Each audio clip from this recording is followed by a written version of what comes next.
আসসালামু আলাইকুম বন্ধুরা, welcome back to my channel. কেমন আছেন? আশা করি ভালো আছেন। আলহামদুলিল্লাহ আমিও ভালো আছি। সকাল সকাল তোমাদের দাদা ভাই এক রাস বাজার হাট করে নিয়ে চলে এসছে। দেখো আমি এগুলো এবারে বের করছি ব্যাগ থেকে। সবে মাত্র ঘুম থেকে সবাই উঠেছি। ঘরের অবস্থা দেখো, এখনও ঘর দৌড় কিছুই গুছানো হয়নি। এদিকে সবই পড়ে আছে, দেখেছো ঘরের কি অবস্থা। খালি সবে মাত্র উঠলাম, চা পানি কিচ্ছু খাওয়া হয়নি এখনও। শেষ পর্যন্ত ভিডিওটা দেখতে থাকো, খুবই ভালো লাগবে। আর এই দেখো এইদিকে এখনও থালা বাসন সব পড়ে আছে। আর এইদিকে দেখো তোমার দাদাভাই একটু বাজার থেকে খাবার কিনে নিয়ে এসেছিলো। আমার ছেলে স্কুলে যাবে বলে ওকে ভাবলাম আগে খাইয়ে দিই। এইদিকে ভাতটা চাপিয়ে দিয়েছি। আর এইদিকে মাছ সব কিছু ধোয়া হয়ে গেছে, মাছ মুরগির কলিজা সব ধুয়ে নিয়েছি। আর এইদিকে দেখো আমার ছোটো ছেলে খুবই কান্না করছে, চলো ওকে খাইয়ে দিয়ে আবারও ফিরে আসছি। এদিকে দেখো ওকে খাইয়ে দিয়েছি। আর এইদিকে আমি একটা কড়া বসিয়ে দিয়েছি আর সামান্য সর্ষের তেল দিয়ে দিয়েছি, রসুন একটু কুচি দিয়ে দিলাম আর সামান্য কালো জিরে। আর এইদিকে দেখো কুমড়ো শাকটাকে আমি একটু সিদ্ধ করে রেখে দিয়েছিলাম, ওইটাকে আগে ফ্রাই করে নিলাম। আর এটা ফ্রাই করতে না করতে তোমাদের দাদাভাই না খেতে চলে গেছে। খুব মজা লাগছে, সত্যি বলছি আমার খুব মজা লাগছে। আর ডাঁটাগুলো তো সব ভাজতে না ভাজতেই সব শেষ করে দিয়েছে। আর এইদিকে দেখো আমি সামান্য তেল দিয়ে দিয়েছি। এবার পুঁটি মাছগুলোকে আমি ফ্রাই করে নেব। কুমড়ো শাক তো একটুকু বেছে নাই, ও সব খেয়ে নিয়েছে, শুধু পাতাগুলোকে রেখে দিয়েছে, খুবই মজা হয়েছে বলছে। আর এইদিকে পুঁটি মাছটা ভাজা হয়ে যেতে আমি একটু সামান্য তেল দিয়ে দিয়েছি। এবার কলিজাটা রান্না করে নেব। পেঁয়াজটা আমি দিয়ে দিলাম, পেঁয়াজটা একটু লাল লাল করে ভাজা করে নেবো। দেখো এইদিকে আমি দিয়ে দিলাম তেজপাতা। আর এইদিকে আমার বোন ঘরদোর সব পরিষ্কার করে ফেলেছে, ঘর মুছে ফেলেছে। আর আমি এইদিকে রান্না করছি।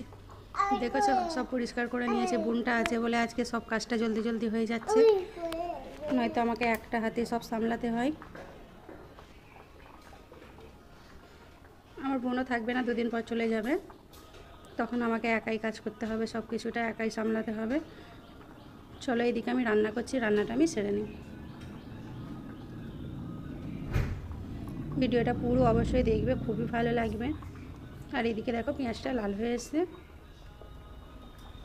এবারে আমি এতে দিয়ে দেবো টমেটোর কুচি। আর এইদিকে মশলাগুলো ঢেলে রেখেছিলাম, আমার ছেলে তো সব নেড়ে দিয়েছে, দেখতেই পাচ্ছ ফেলে দিচ্ছিল। তো এখানে আছে ধনে গুঁড়ো, জিরে গুঁড়ো, লবণ, মরিচের গুঁড়ো সব দিয়ে দিয়েছি, যা যা মশলা দেয় দিয়ে এটা ভালোভাবে কষিয়ে নেব।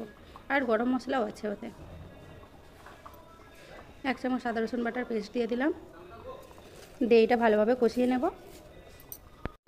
আর আমার যেসব বন্ধুরা জানতে চাইছে যে তোমার বাপের বাড়ির কে কে আছে, তো আমার মা বাবা নাই, আমরা 2 বোন 2 ভাই, আর কেউ নাই। আর আমি এখানে থাকি একটা ভাড়াটে ঘরে, আমার স্বামী, আমি আর আমার 2টো ছেলে, আর কেউ নাই। আর বাবা মা অনেক ছোট আগেই আমাদের ঘরে রেখে মারা গেছে। এদিকে দেখো তোমাদের সঙ্গে কথা বলতে বলতে মশলাটা কষানো হয়ে গেছে। আর আমাদের কে কে আছে ফ্যামিলিতে আমি তোমাদের ঘরে আর একটা ভিডিও তো বলেছি, সেই ভিডিওটা অবশ্যই দেখে নেবে, তাতে বুঝতে পেরে যাবে আমার ফ্যামিলিতে কে কে আছে। আর এই দেখো মশলাটা কষানো হয়ে গেছে। আর আমি এটা মুরগির কলিজাটা, আর এটা কি বলে আমি জানি না অবশ্যই, আমি এটাকে আগে, এইটা তোমরা কি বলো অবশ্যই কমেন্ট করে বলবে। আর আমি এটার নাম জানি না, ওই জন্য তোমাদের কাছে বলতে পারলাম না। এটা আমি আগে ভালোভাবে কষিয়ে নেব।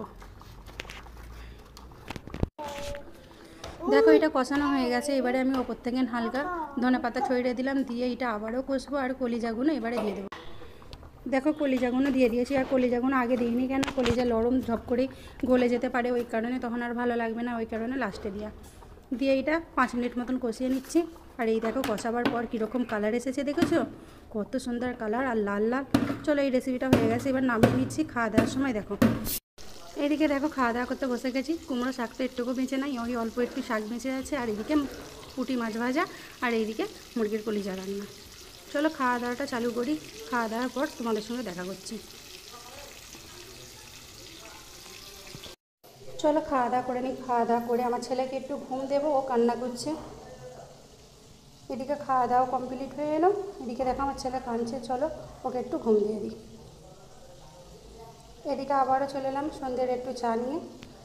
আজকে খুবই মাথাটাই ব্যথা করছে জানো তো বন্ধুরা, কেন জানি না, ওই কারণে আমার বোনকে বললাম একটু লাল চা কর, লিকার আর একটু আদা দিয়ে দিই। চলো আজকে এই ভিডিওটা এখানেই শেষ করলাম। খোদা হাফেজ বন্ধুরা।